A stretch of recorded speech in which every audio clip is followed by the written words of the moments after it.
Oke teman-teman, kita beres-beres belakang rumah. Udah bala sekali ini ya. Oke. Bab 293. Dia hamil dan keluarga yang memiliki ahli waris.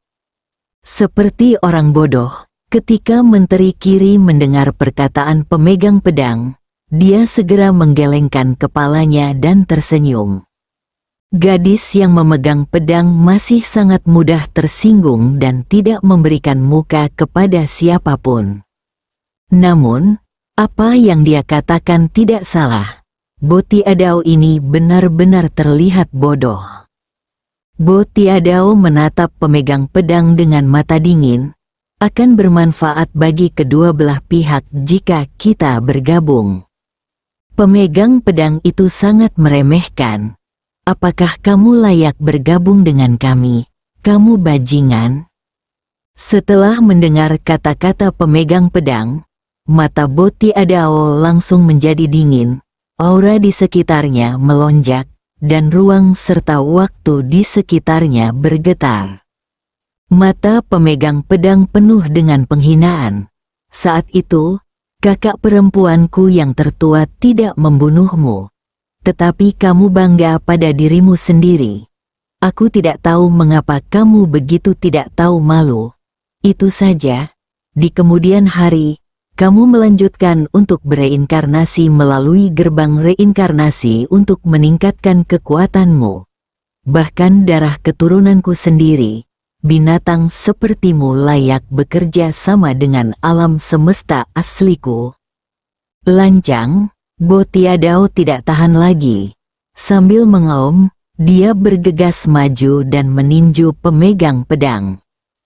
Pukulan kuat itu langsung menghancurkan seluruh ruang dan waktu di lapangan.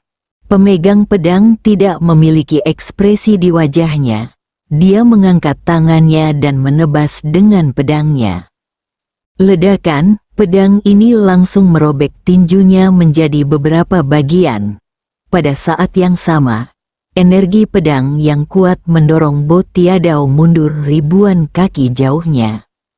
Setelah berhenti, Bo Tiadao melirik lengan kanannya yang dipenuhi bekas pedang, dan terkejut, dia tidak menyangka kekuatan pemegang pedang menjadi begitu kuat. Di kejauhan, pemegang pedang menatap dingin ke arah Bo Tiadao, bunuh dia. Begitu suaranya jatuh, dia tiba-tiba berubah menjadi cahaya pedang dan bergegas keluar, ujung pedangnya menekan ke depan. Perdana Menteri Zhuo dan Perdana Menteri Wu juga menghilang pada saat yang bersamaan. Mereka bertiga beraksi bersama, melihat pemandangan ini, ekspresi Bo Tiadao tiba-tiba berubah drastis, tanpa ragu-ragu. Dia berbalik dan langsung masuk ke dalam ruang dan waktu menuju ke perbatasan. Kecepatannya sangat cepat. Begitu ketiga pemegang pedang itu bergegas, dia melarikan diri ke perbatasan. Melihat pemandangan ini, mata pemegang pedang langsung berubah dingin, sampah. Perdana Menteri Zhuo berkata dengan sungguh-sungguh, orang ini sekarang berada dalam kehidupan reinkarnasi yang ke-10. Jika dia benar-benar tidak terblokir kekuatannya. Mata pemegang pedang itu dingin. Tidak ada intinya, kamu bodoh. Setelah mengatakan itu, dia berbalik dan pergi. Perdana Menteri Zhuo dan Perdana Menteri Wu saling memandang dan tersenyum. Kemarahan pemegang pedang sama marahnya seperti biasanya. Saat ini, Wu Xiang tiba-tiba berkata, dibandingkan dengan alam semesta Botian, saya lebih mengkhawatirkan alam semesta Guangxuan. Amati alam semesta yang misterius. Setelah mendengar kata-kata Wu Xiang, senyuman di wajah Zhuo Xiang berangsur-angsur menghilang. Dan dia mengangguk sedikit untuk menyatakan persetujuannya. Dibandingkan dengan klan Botian, dia merasa alam semesta Guangxuan adalah ancaman yang lebih besar bagi alam semesta sejati. Orang-orang kuat dari klan yang dari generasi Guangxuan Universe, bahkan Zen Universe, tidak berani meremehkan mereka. Wu Xiang tiba-tiba berkata, kalau begitu Ye Guan akan menantang pemegang pedang dalam 1 tahun, apakah menurutmu dia punya peluang? Perdana Menteri Zhuo menggelengkan kepalanya, tidak mungkin. Wu Xiang tersenyum dan berkata, bagaimana kita bisa melihatnya? Zhuo Xiang berkata dengan lembut, Ye Guan itu memang monster jenius yang langka. Tapi bakat pemegang pedang tidak lebih lemah dari dia sama sekali. Baik itu bakatnya sendiri atau bakat pedang, pemegang pedang tidak lebih lemah daripada dia. Dan, pembawa pedang telah melewati tahun-tahun yang tak terhitung jumlahnya. Dan bukan tidak mungkin baginya untuk mengalahkan pembawa pedang dalam 1 tahun. Wu Xiang sedikit mengangguk. Memang, Zhuo Xiang berkata lagi, di dunia ini, semakin jauh Anda melangkah, semakin sulit untuk ditingkatkan. Dia meningkat dengan sangat cepat sekarang. Tetapi itu tidak berarti bahwa dia juga bisa sangat cepat di masa depan. Tanpa curah hujan, itu akan terjadi. Akan sulit baginya untuk mencapai Kaisar Agung dalam 1 tahun. Apalagi, kekuatan pemegang pedang jauh melebihi Kaisar Agung. Berbicara tentang ini, dia berhenti dan kemudian berkata, namun, menurutku Ye Guan ini bukanlah orang yang tidak punya otak. Karena dia berani menantang pemegang pedang dan membuat perjanjian 1 tahun, menurutku dia harus memiliki kemampuan, keyakinan yang luar biasa. Wu Xiang mengangguk sedikit, memang, kita tetap tidak boleh gegabah terhadap orang ini. Saya telah mengirim orang untuk mengawasinya setiap saat. Perdana Menteri Zhuo memandang ke kedalaman langit berbintang dan berkata dengan lembut, ini adalah masa-masa sulit. Saat dia mengatakan itu, dia melihat ke arah Perdana Menteri dan berkata, bawa kembali sebagian pasukan ekspedisi. Perdana Menteri Wu mengangguk, oke, setelah beberapa saat, keduanya pergi. Amati alam semesta misterius, dunia maya dan dunia nyata.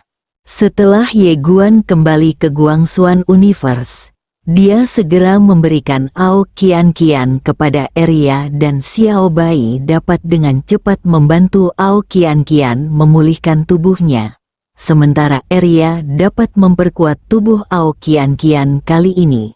Eria dan Xiao Bai akan bekerja sama untuk menciptakan satu untuk Ao Qian-Qian.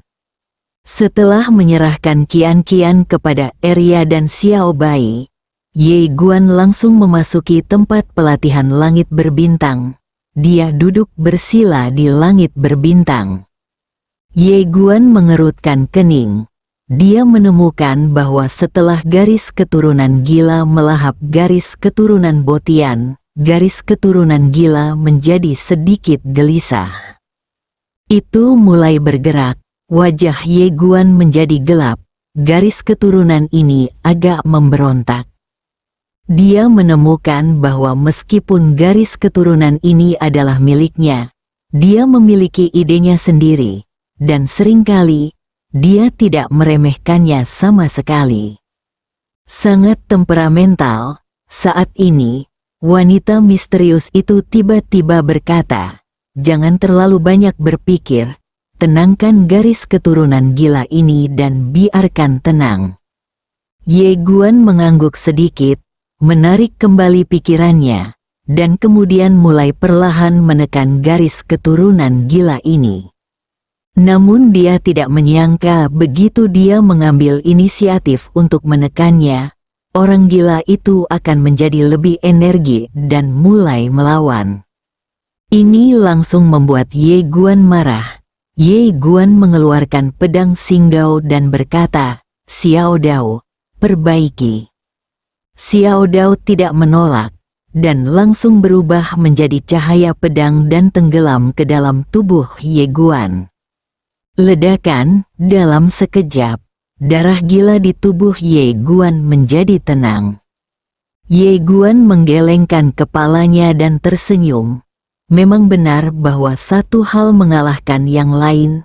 Garis keturunan iblis gila ini masih takut pada pedang Tao.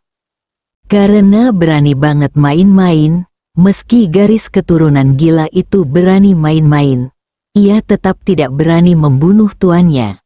Cuma bercanda, ia bergantung pada Ye Guan. Tanpa Ye Guan, ia akan menjadi sumber yang tidak memiliki akar bisa bertahan lagi. Ada kemungkinan perbaikan. Karena kekuatan garis keturunan gila bergantung sepenuhnya pada seberapa gila tuannya. Tanpa pemiliknya, secara alami mustahil ia menjadi gila dengan sendirinya. Setelah garis keturunan gila itu terdiam, Ye Guan menarik napas dalam-dalam, lalu membuka telapak tangannya, dan menara kecil muncul di tangannya, Nona Yu Suiyu. Yu Suiyu muncul tidak jauh di depan Ye Guan. Dia menatap Ye Guan dan berkata sambil tersenyum, "Apa perintahmu?" Ye Guan berkata dengan serius, "Saya harap Anda dapat membantu saya menemukan seseorang." Yu Suiyu sedikit mengernyit, "Mencari seseorang?" Ye Guan mengangguk. Ya, saat dia mengatakan ini, dia berkata dalam benaknya, "Senior, bagaimana kamu melakukan ini?" Wanita misterius itu berkata, "Kamu masih membawa 8 mangkuk itu, kan?" Ye Guan mengangguk dan dengan cepat mengeluarkan 8 mangkuk. Kali ini, wanita misterius itu berkata lagi, "Biarkan dia membawamu ke sungai waktu yang panjang." Ye Guan memandang Yu Sui yang mengangguk sedikit, lalu melambaikan lengan bajunya. Dalam sekejap, Ye Guan dan Yu Sui langsung memasuki sungai waktu. Setelah memasuki sungai waktu yang panjang, Ye Guan terkejut. Apa itu tahun? Itulah waktu yang telah berlalu. Setelah memasuki sungai waktu yang panjang ini, ia menemukan bahwa segala sesuatu yang telah terjadi berkelebat seperti kilat dan batu api di sungai waktu yang panjang ini. Dia bisa melihat apa yang terjadi sekarang dan apa yang terjadi di masa lalu, tapi tidak ada masa depan. Ye Guan kaget, sungai waktu yang panjang ini lebih seperti sebuah perekam, mencatat segala sesuatu yang telah terjadi dalam keabadian ini. Pada saat ini, wanita misterius itu tiba-tiba berkata, "Tahukah kamu apa itu Kaisar Agung Waktu? Dia harus mengalami baptisan waktu. Jika tebakanku benar, jika Bo Tiadao ingin merebut cermin waktu, dia mungkin ingin menggunakan cermin waktu untuk menciptakan lebih banyak Kaisar Agung Waktu. Karena terlalu sulit bagi Kaisar Agung untuk mencapai Kaisar Agung Waktu. Tetapi jika Anda memiliki cermin waktu dan memasuki ruang dan waktu untuk berlatih, itu akan jauh lebih mudah." Kaisar Waktu, Ye Guan mengangguk sedikit, lalu berkata, "Bagaimana kita bisa menemukan 8 mangkuk sekarang?"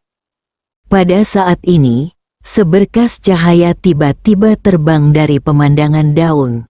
Wanita misterius itu melihat sekeliling, dan akhirnya, matanya tertuju pada titik cahaya tidak jauh dari situ.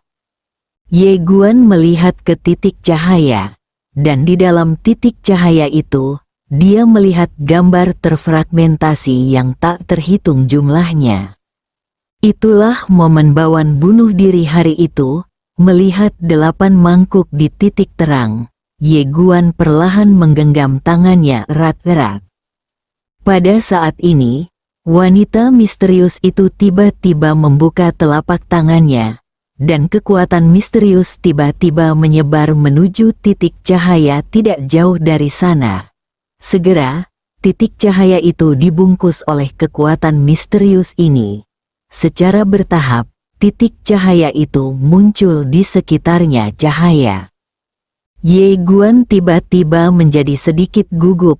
Wanita misterius itu tiba-tiba membuka telapak tangannya, dan titik cahaya kecil tiba-tiba mulai berkumpul di satu tempat. Di dalam setiap titik cahaya, terdapat beberapa gambar yang terfragmentasi, namun buram dan tidak dapat dilihat dengan jelas. Dan saat wanita misterius itu hendak mempertemukan mereka, tiba-tiba, perubahan mendadak terjadi, dan kekuatan misterius datang entah dari mana. Ledakan, titik cahaya yang tak terhitung jumlahnya tiba-tiba pecah, dan seluruh sungai waktu bergetar hebat. Ye Guan merasa seolah-olah dia telah dipukul dengan keras, dan seluruh tubuhnya mundur dengan keras, dan darah mengucur dari mulutnya. Saat ini, kekuatan misterius menahannya. Setelah Ye Guan berhenti, kepalanya terasa pusing, seolah-olah dia telah mengisinya dengan timah. Setelah beberapa saat, rasa pusingnya sedikit mereda. Dia melihat tidak jauh. Pada saat ini, Yu Suiyu juga terlihat pucat, dan matanya dipenuhi dengan air mata. Itu adalah ketakutan. Rupanya, dia baru saja diserang. Ye Guan memandang wanita misterius itu dengan wajah bingung. "Senior, ini..." Setelah wanita misterius itu terdiam beberapa saat, dia berkata, "Seseorang melindunginya." Ye Guan sedikit mengernyit. "Lindungi Bawan?" Wanita misterius itu mengangguk. "Iya." Ye Guan bertanya, "Siapa?" Wanita misterius itu berkata dengan suara yang dalam, "Kakak." Ye Guan tercengang. "Ya Tuhan, Tuhan yang sejati sedang melindungi Bawan." Ye Guan terdiam. Wanita misterius itu menghela nafas pelan. Jelas, setiap kali Bawan melupakan segalanya dan membangun kembali kultivasinya, kakak tertua diam-diam melindunginya. Ada nada rumit dalam suaranya. Ye Guan berkata dengan sungguh-sungguh, "Jadi, kita tidak dapat menemukan kehidupan Bawan selanjutnya." Wanita misterius itu berkata, "Sebenarnya, ini bukanlah kehidupan selanjutnya. Rekonstruksinya bukanlah reinkarnasi biasa." Saat dia berbicara, dia menghela nafas pelan. Ye Guan berkata dengan suara yang dalam, "Apakah ada cara lain?" Wanita misterius itu menggelengkan kepalanya. "Tidak, kakak tertua sudah menutupi rahasianya. Dengan kekuatanku, tidak mungkin aku bisa membocorkan rahasia ini." Ye Guan perlahan mengepalkan tangannya, tidak tahu apa yang dia pikirkan. Kali ini, wanita misterius itu berkata lagi, "Jangan dipikir-pikir, dan jangan bertindak sembarangan. Menurutku Cijing harus tahu di mana dia berada." Ye Guan sedikit mengernyit. Pemegang pedang, wanita misterius itu berkata, "Ya, karena dia dan Cijing adalah saudara kandung, dia pasti tahu." Ye Guan berkata dengan tenang, "Apakah menurutmu dia akan memberitahuku?" Wanita misterius itu berpikir sejenak dan kemudian berkata, "Menurutku tidak. Dia pasti sedang memikirkan cara membunuhmu sekarang." Setelah Ye Guan terdiam beberapa saat, dia berkata, "Senior, apakah ada cara lain?" Wanita misterius itu menggelengkan kepalanya. Ye Guan membuka telapak tangannya, dan 8 mangkuk muncul di tangannya. Dia melihat mangkuk di tangannya dan terdiam. Xiaota tiba-tiba berkata, "Menyerah." Ye Guan tiba-tiba mengangkat kepalanya. "Ayah, masalah ini menyangkut menantu perempuanmu. Apakah kamu benar-benar tidak peduli?" Tidak ada respon. Ye Guan berkata lagi, "Kakek, masalah ini menyangkut cucu iparmu. Apakah kamu peduli?" Tidak ada tanggapan juga. Ye Guan tiba-tiba berkata lagi, "Dia hamil, keluarga yang memiliki seorang putri." Ledakan, dua aura kuat tiba-tiba muncul di lapangan. Setiap orang, bab 294, Bibi, aku akan menikah. Hamil, Ye Guan bisa menderita lebih banyak, tapi keturunan keluarga yang ini tidak bisa. Bagaimanapun, dia masih muda, dan dia tidak bisa melakukannya jika dia mengalami kembung. Saat Ziah mendengar perkataan Ye Guan, wanita misterius di sampingnya juga tercengang di tempatnya. Hamil, terkejut, wanita misterius itu tanpa sadar berkata, "Kamu tidak mengambil tindakan pengamanan apapun?" Mendengar perkataan wanita misterius itu, Ye Guan tiba-tiba menjadi bingung, apa tindakan pengamanannya? Wanita misterius itu berhenti bicara. Melihat keheningan wanita misterius itu, Ye Guan tidak bertanya lebih lanjut. Dia melihat sekeliling. Kedua bau itu sangat familiar. Yang satu adalah milik ayahnya dan yang lainnya adalah milik kakeknya. Namun, meski auranya telah muncul, tak satu pun dari mereka muncul. Hal ini membuat Ye Guan sedikit bingung. Nafas sudah tiba tapi belum ada yang datang. Saat ini, wanita misterius itu tiba-tiba berkata, "Jangan khawatir, saya akan coba lagi." Saat dia berbicara, dia membuka telapak tangannya, dan kekuatan misterius menyebar dari telapak tangannya. Secara bertahap, titik cahaya kecil yang tak terhitung jumlahnya muncul lagi di lapangan, dan di bawah kendalinya, titik cahaya kecil itu mulai mengembun dengan cepat. Melihat adegan ini, Ye Guan tiba-tiba menjadi sedikit gugup. Secara bertahap, titik cahaya kecil itu menyatu menjadi titik cahaya seukuran kepalan tangan, dan kemudian, sebuah gambar muncul di mata Ye Guan dan wanita misterius itu. Agak buram dan tidak bisa dilihat dengan jelas. Ye Guan dengan cepat berjalan ke arah wanita misterius itu dan bertanya, "Senior?" Setelah wanita misterius itu terdiam beberapa saat, dia melambaikan lengan bajunya dan titik cahaya yang tak terhitung jumlahnya menyebar. Lalu dia berbisik pelan, "Aku tahu di mana dia." Ye Guan menatap wanita misterius itu, "Di mana?" Wanita misterius itu berkata, "Ishimura." Ye Guan tercengang. "Ishimura? Mengapa Bawan kembali ke tempat itu?" Wanita misterius itu mengatakan sebelumnya bahwa para suster berada di desa batu sejak awal. Tanpa berpikir panjang, Ye Guan berkata dengan suara yang dalam, "Senior, bagaimana menuju ke Sichun?" Wanita misterius itu berkata, "Saya pikir kita mungkin tidak bisa pergi." Ye Guan bingung, kenapa? Wanita misterius itu menghela nafas dengan suara rendah. Tempat itu adalah tempat yang sangat istimewa. Dewa terkuat di alam semesta sejati saat ini pada dasarnya berasal dari Sichun, termasuk para dewa sejati.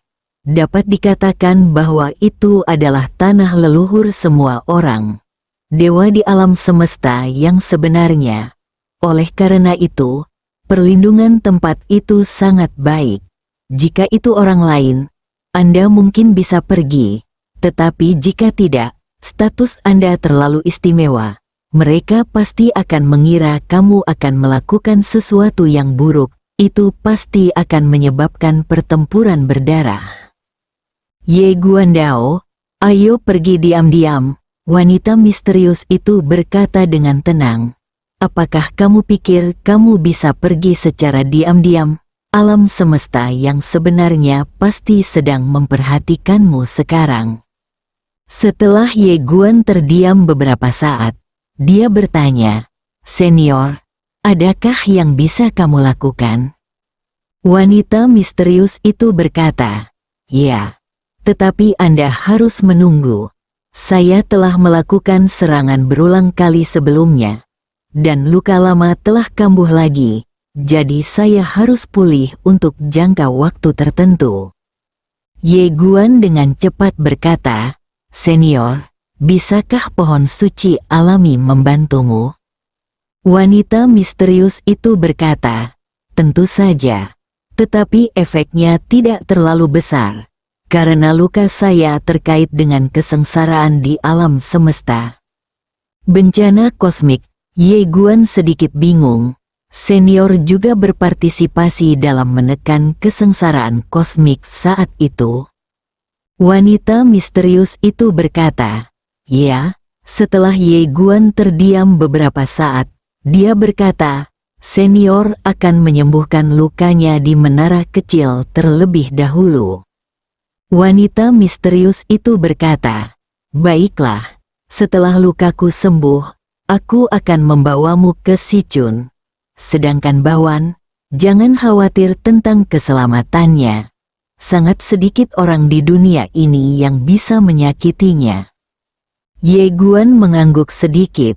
Meskipun dia sedikit tidak mau, dia hanya bisa melakukan ini saat ini. Dia menarik kembali pikirannya, merentangkan telapak tangannya, dan pedang niat terkondensasi dari telapak tangannya. Negeri ajaib. Sekarang, wilayahnya telah meningkat pesat, dan kekuatannya secara alami telah meningkat pesat. Dia seharusnya tidak memiliki masalah dalam mencapai alam Kaisar Dewa, bahkan tanpa menggunakan pedang Dao. Mengalahkan Kaisar Agung mungkin masih sulit, namun, jika dia melawan Kaisar biasa, dia tidak takut sekarang dan memiliki kekuatan untuk bertarung. Pada saat ini, suara langkah kaki tiba-tiba datang dari belakang. Ye Guan tiba-tiba berbalik. Tidak jauh dari sana, seorang wanita datang perlahan. Itu adalah Nalan Jia. Masih sangat cantik. Melihat Ye Guan, Nalan Jia tersenyum tipis. "Aku tidak tahan lagi setelah melihatmu lama tidak keluar. Jadi aku berinisiatif untuk masuk. Bukankah aku mengganggumu?" Ye Guan berjalan perlahan ke arah Nalanja. Dia meraih tangan Nalanja dan terkekeh. Bagaimana bisa? Nalanja maju. Dia memeluk Ye Guan dengan lembut, membenamkan kepalanya di dada Ye Guan, dan berbisik, senang rasanya bisa kembali. Ye Guan perlahan melingkarkan tangannya di pinggang ramping Nalanjia dan berkata dengan lembut, "Terima kasih atas kerja kerasmu selama periode ini." Nalanjia menggelengkan kepalanya dan tidak berkata apa-apa. Ye Guan tiba-tiba berkata, "Xiao Jia, ada sesuatu yang ingin kukatakan padamu." Nalanjia menatap Ye Guan dan berkata sambil tersenyum, "Ada apa?" Ye Guan hendak berbicara, tapi Nalanjia memimpin dan berkata, "Apakah karena wanita?" Ye Guan tercengang. Melihat ekspresi Ye Guan, Nalanjia tersenyum tipis. "Aku merasakan detak jantungmu sangat cepat." Ye Guan mengangguk. Ada beberapa hal yang masih tidak ingin dia sembunyikan dari Xiao Jia. Tepat ketika Ye Guan hendak berbicara, Nalanjia tiba-tiba berkata, "Ayo kembali ke kota kuno Nanzu." Ye Guan memandang Nalanjia, yang tersenyum dan berkata, "Bagaimana?"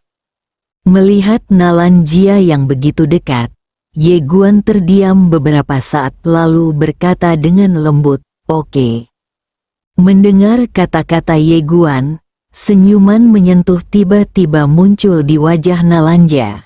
Dia dengan lembut bersandar di pelukan Ye Guan, dan keduanya berpelukan.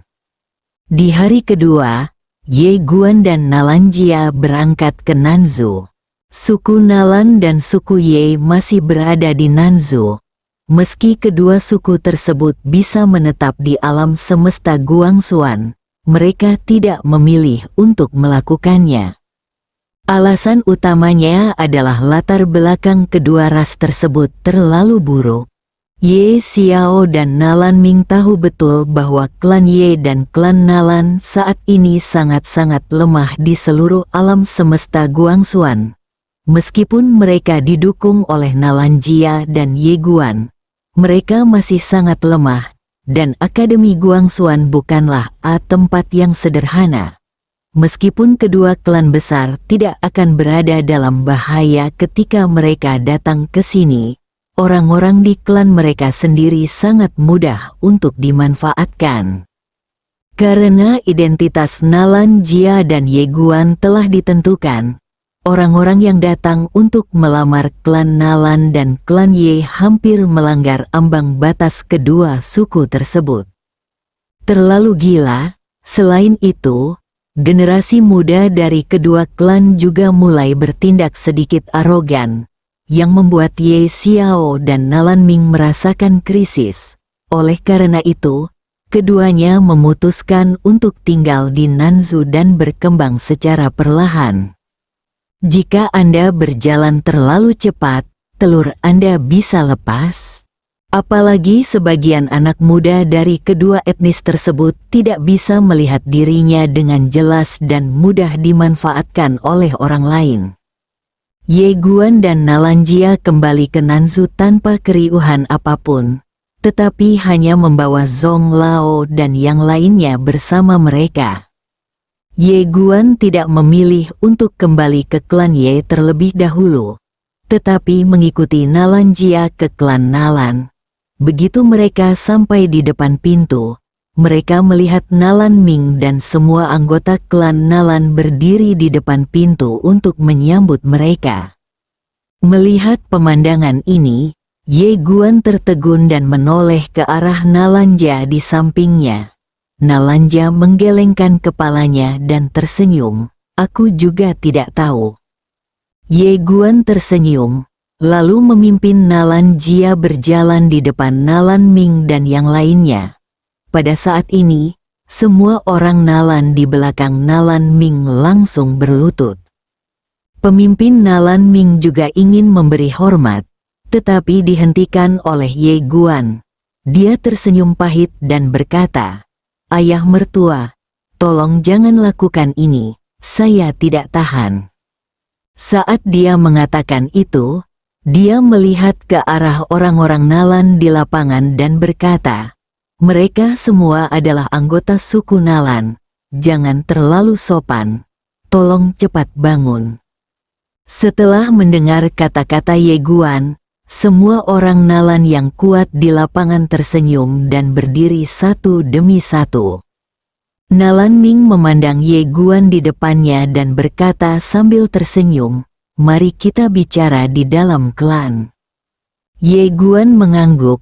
Oke, karena itu, dia meraih tangan Nalan Jia dan mengikuti Nalan Ming menuju mansion. Di aula utama, Nalan Ming menatap Ye Guan di depannya dengan senyuman di wajahnya. Saat ini, Ye Guan tiba-tiba berdiri dan menatap Nalan Ming. "Ayah mertua, menurut kontrak pernikahan, Xiao Jia dan aku seharusnya menikah secepatnya. Tapi kami tertunda karena banyak hal. Sekarang, semuanya sudah diputuskan. Jadi aku ingin menikah dengan Xiao Jia secepatnya." Mendengar kata-kata Ye Guan, Nalan Jia tercengang. Mantan suku Nalan di lapangan sangat bahagia. Meskipun status Nalan Jia telah ditentukan, dia belum menikah secara resmi dengan Ye Guan. Mereka masih mengkhawatirkan hal ini, karena jika Ye Guan menikahi wanita lain terlebih dahulu, status Nalan Jia akan terancam.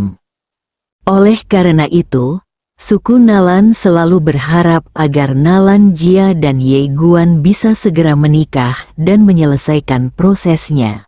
Mereka tidak menyangka Ye Guan akan mengambil inisiatif untuk menyebutkan masalah ini ketika dia kembali.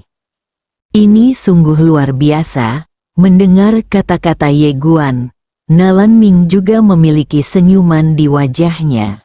Dia tersenyum dan berkata, "Lalu menurutmu kapan waktunya tepat?" Ye Guan Dao.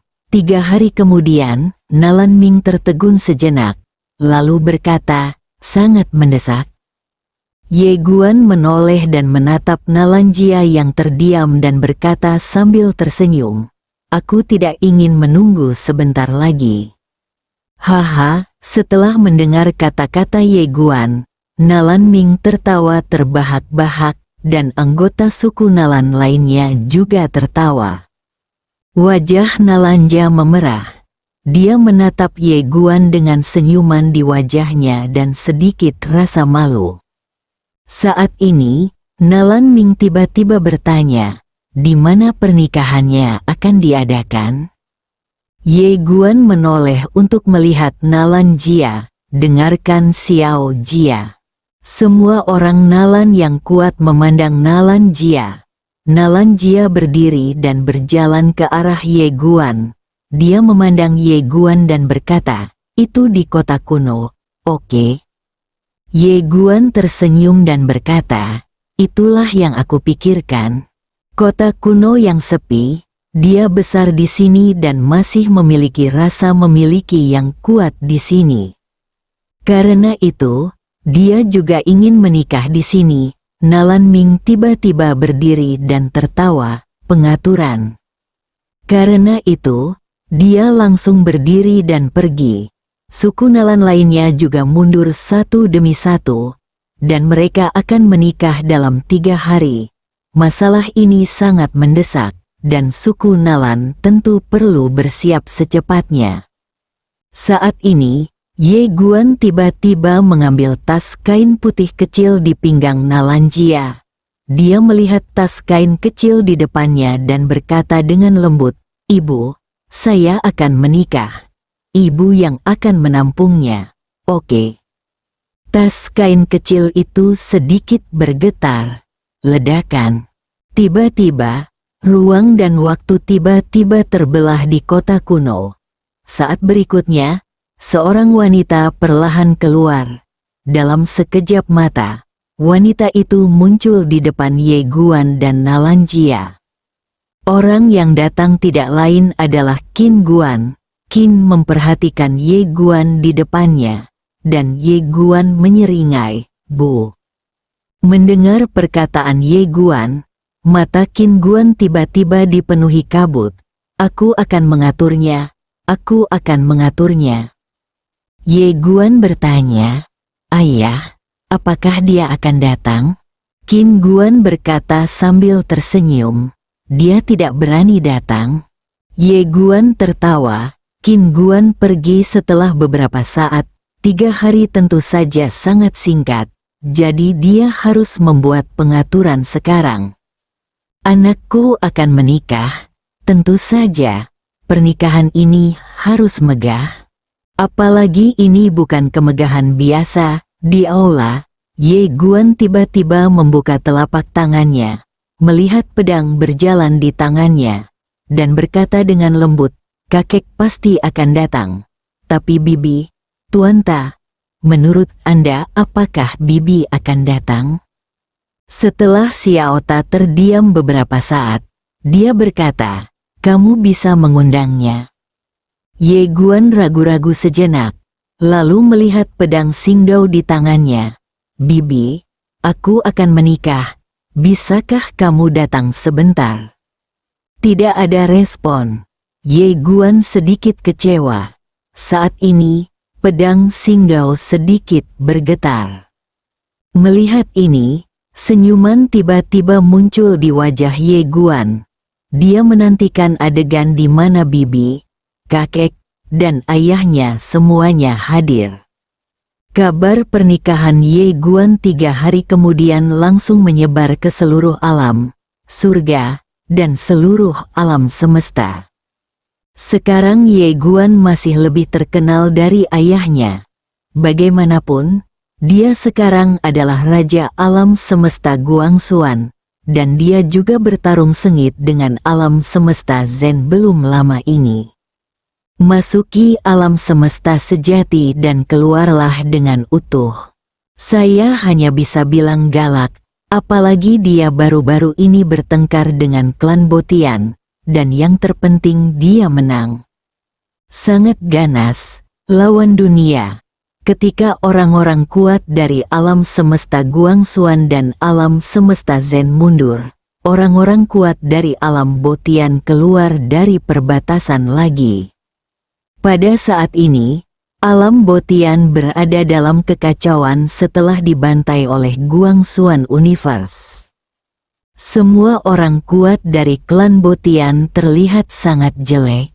Sayang sekali, pemimpinnya, Botiadao, memiliki mata yang dingin dan tidak tahu apa yang dia pikirkan. Pada saat ini, seorang lelaki tua tiba-tiba muncul di tempat kejadian.